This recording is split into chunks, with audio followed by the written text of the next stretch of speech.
कि Congress is Muslim and Muslim is Congress, ये नारा कहीं न कहीं शर्मसार करता है इस राज्य के मुख्यमंत्री के उस चरित्र को, जिन्होंने इस प्रकार का बयान दिया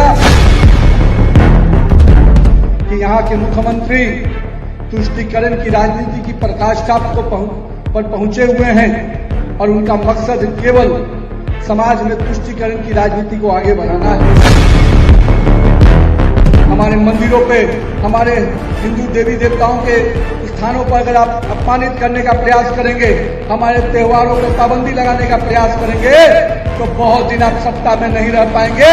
इस बात का मैं आपको चेतावनी देकर जाना चाहता हूं। तेलंगाना में कांग्रेस मुस्लिम वोट बैंक के लिए तड़प रही है। बीजेपी कौमी सदर नितिन नबीन, हिंदू मंदिरों पर हमले किए जा रहे हैं, रियासत में कमीशन के नाम पर आरआर टैक्स वसूल किया जा रहा।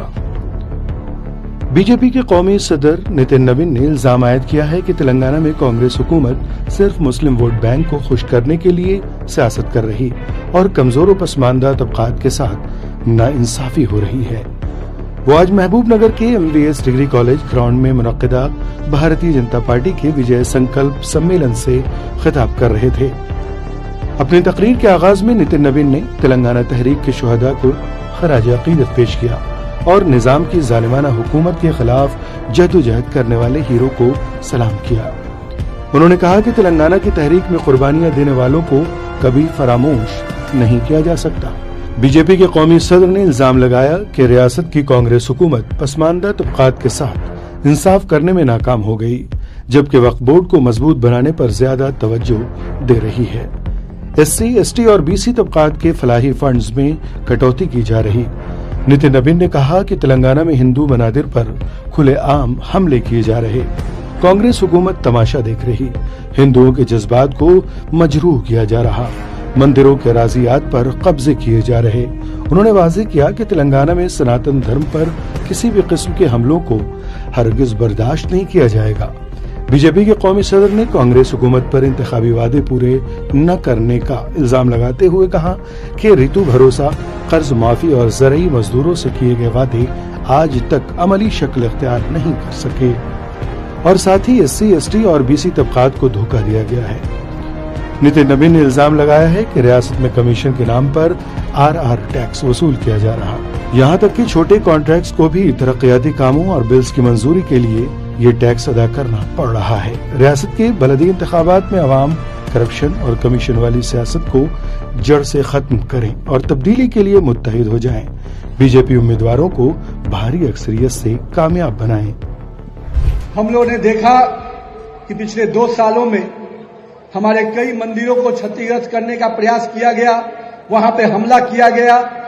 मुझे जो जानकारी मिली, चेगी चेरला में भीड़ के द्वारा हमला, मुथिया लम्मा मंदिर पे तोड़फोड़ और गांधीनगर मंदिर को अपवित्र करने का जो प्रयास किया गया है, मैं स्पष्ट रूप से कांग्रेस के आकाओं को कहूंगा, सुन लो, सनातन भारत की परंपरा है, पहचान है, भारत की आत्मा है।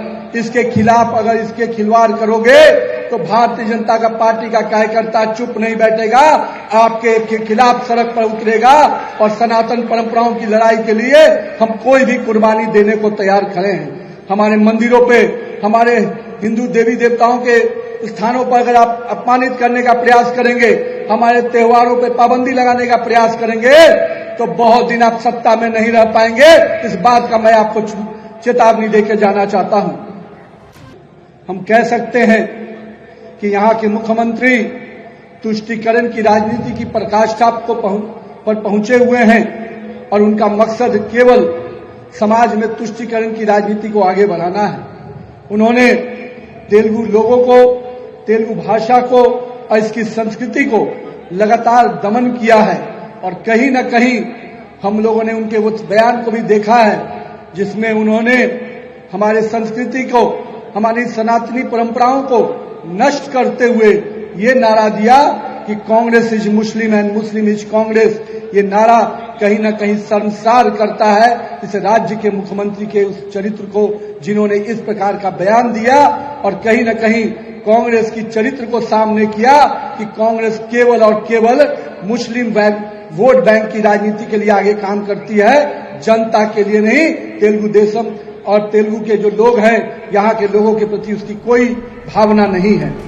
अपने चैनल जनता रिपोर्टर के YouTube, Facebook और Instagram पेज को लाइक, शेयर और सब्सक्राइब जरूर कर लें। ऐसी ही दिलचस्प और सच्ची खबरों के लिए बने रहें जनता रिपोर्टर के साथ।